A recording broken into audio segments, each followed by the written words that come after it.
Pipette tips. Pipette tips. Pipette tips. Here's something no one expected to be talking about 7 months ago. Pipette tips.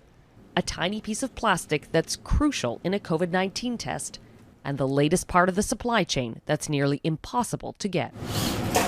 We thought that supply chain was secure, and lo and behold, our delivery doesn't show up. I never thought in a million years I would be trying to find pipette tips from, any supplier that I can. And it's not just pipette tips. Any sort of plastic used in COVID testing, referred to as consumables, is running dangerously short. This document, obtained by Global News, was put out by Ontario Health in the last week and lists 15 different types of plastics used by labs that are in short supply, many of them at high risk.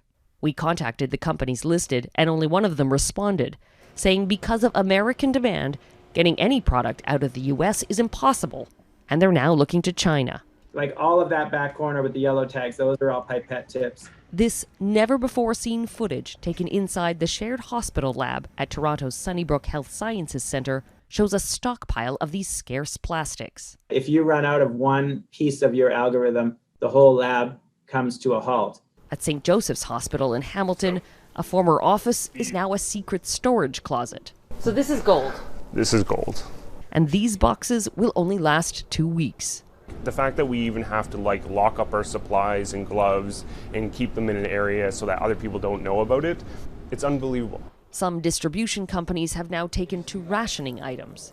And that's frustrating to just see the equipment sit there idle. For the people trying to figure out how to make do without, the pressure is crushing. I want to run out of the building screaming, and I have to tell you, our laboratory technologists are having moments where they have to stop and cry. To survive, labs that have are sharing with those that don't.